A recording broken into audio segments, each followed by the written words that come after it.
కోర్టులో తెలుస్తాయి.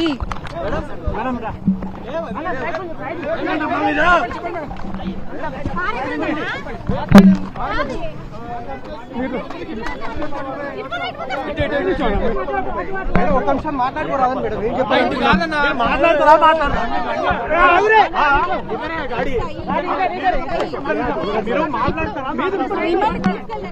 కోర్టులో తెలుస్తాయి.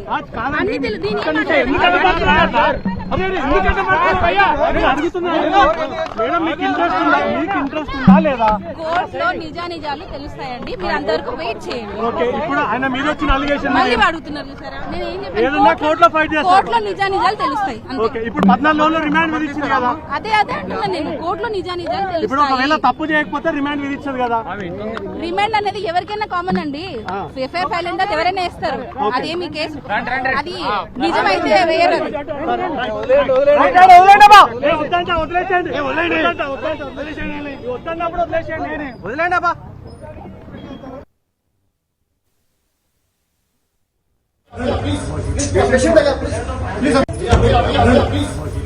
జానీ మాస్టర్ కు 14 రోజుల రిమాండ్ విధించింది ఉపరపల్లి కోర్టు. జానీ మాస్టర్ ను చెంచల్గూడ జైలుకు తరలిస్తున్నారు.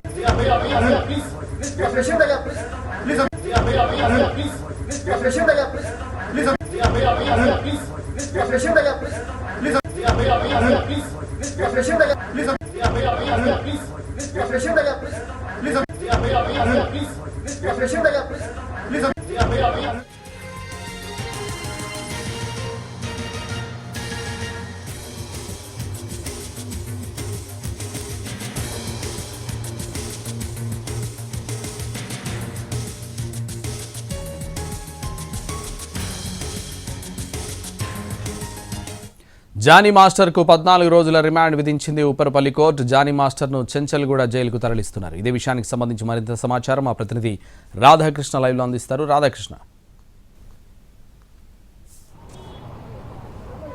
సంతోష్, ప్రస్తుతం ఉప్పర్పల్లి కోర్టు నుండి జానీ మాస్టర్ని చెంచల్గూడ జైలుకు తరలించారు. 14 రోజుల రిమాండ్ విధించడంతో ఇక్కడ నుండి నార్సింగి పోలీసులు కొద్దిసేపటి క్రితమే అతన్ని జైలుకు తరలించడం జరిగింది. కోర్టులో అతను ఈ కేసుకు సంబంధించిన దాంట్లో ప్రధానంగా పోక్సో యాక్టు పెట్టారు కాబట్టి దాదాపు 3 నెలల వరకు ఈ కేసుకు సంబంధించిన అంశంలో బెయిల్కు సంబంధించిన ఇబ్బందులు కూడా వచ్చే అవకాశం ఉంటుంది.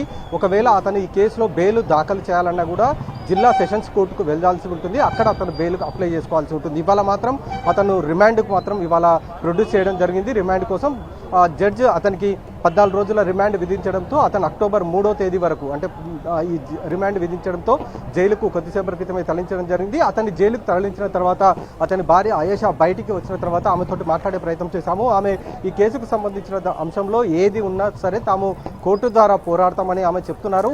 ఈ రిమాండ్ అనేది కేసు నమోదైన తర్వాత ఎవరికైనా సరే రిమాండ్ విధించడం జరుగుతుంది తప్ప నా భర్త ఏ తప్పు చేయలేదనేది ఒకవైపు ఆమె చెప్తుంది.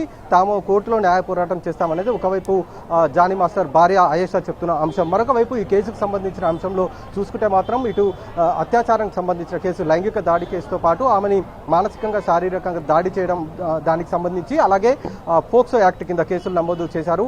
ఈ 3 ఐపీసీ సెక్షన్స్ అలాగే 173, 176 బిఎన్ఎస్ఎస్ యాక్ట్ సెక్షన్స్ కింద కేసులు నమోదు చేశారు. ఈ 5టితో పాటుగా పోక్సో యాక్ట్ ఈ మొత్తం 6 సెక్షన్స్ యాక్ట్ల కింద కేసులు నమోదు చేసిన తర్వాత అతన్ని రిమాండ్కు హాజరుపరచడం జరిగింది. ఇవాళ ఉదయం అతన్ని గోవా నుండి తీసుకొని వచ్చిన తర్వాత ఒక ప్రాంతంలో అతనికి సంబంధించిన స్టేట్మెంట్ మొత్తం కూడా రికార్డు చేయడం జరిగింది. ఆ బాధిత యువతి ఎవరైతే ఫిర్యాదు చేసిన అంశంలో ఆమె పేర్కొన్న అంశాలు ఏవైతే ఉన్నాయో వాటిని అన్నిటిని కూడా అతని నుండి వివరాలు రాబట్టడం జరిగింది. ముంబైలో ఆమెపై లైంగిక దాడికి చేసిన ఘటనకు సంబంధించిన వివరాలు తీసుకున్నారు. అలాగే ఇక్కడికి వచ్చిన తర్వాత కూడా పలుసార్లు షూటింగ్ సమయంలో క్యారీ వ్యాన్లోకి తీసుకొని వెళ్ళి అక్కడ ఆమె పైన లైంగిక దాడికి ప్రయత్నం చేయడం, ఒప్పుకోకపోవడంతో ఆమెని జుట్టు పట్టుకొని అద్దానికి తలని కొట్టినట్లు కూడా ఆమె ఆరోపణలు చేసింది. కాబట్టి వీటికి సంబంధించిన వాటన్నిటికి సంబంధించి ఇతని నుంచి జానీ మాస్టర్ నుంచి పూర్తి వివరాలు అయితే సేకరించడం జరిగింది. స్టేట్మెంట్ రికార్డు చేసిన తర్వాత అతనికి ఒక ప్రైవేట్ ఆసుపత్రిలో వైద్య పరీక్షలు చేయించారు. వైద్య పరీక్షలు చేయించిన విధించిన తర్వాత ఉప్పర్పల్లి కోర్టులో ఉన్న ప్రత్యేక ఫోక్సో కోర్టులో అతన్ని హాజరుపరచడం జరిగింది. కోర్టు ఆ రిమాండ్ రిపోర్టు మొత్తం చూసిన తర్వాత అతనికి 14 రోజుల రిమాండ్ విధిస్తూ ప్రస్తుతం అయితే అతనికి జైలుకు పంపించిన పరిస్థితి అయితే చోటు చేసుకోవడం జరిగింది. మరికొద్ది సేపట్లో అతన్ని చెంచల్గూడ జైలుకు తరలించనున్నారు పోలీసులు. ఒకవేళ ఇప్పుడు ఈ రిమాండ్ ప్రాసెస్ అంతా పూర్తయిన తర్వాత కస్టడీ పిటిషన్ కూడా దాఖలు చేయబోతున్నారు పోలీసులు. ఎందుకంటే ఈ కేసుకు సంబంధించిన అంశంలో దాదాపు పలు సెక్షన్ల కింద కేసులు నమోదయ్యాయి కాబట్టి వాటికి సంబంధించిన అన్ని వివరాలు సాక్ష్యాధారాలు సేకరించాల్సి ఉంటుంది కాబట్టి ఇతన్ని కస్టడీ కోరుతూ కస్టడీ పిటిషన్ కూడా దాఖలు చేయబోతున్నారు. కస్టడీ పిటిషన్ దాఖలు చేసిన తర్వాత అప్పుడు జానీ మాస్టర్కి సంబంధించిన అడ్వకేట్స్ ఒకవేళ బెయిల్ పిటిషన్ దాఖలు చేసుకునే అవకాశం అయితే ఉంటుంది. ఇప్పుడు మాత్రం రిమాండ్ మాత్రమే ఉంది. ఇవాళ రిమాండ్కు మాత్రం అతన్ని తరలించిన పరిస్థితి అయితే కనబడుతూ ఉంది.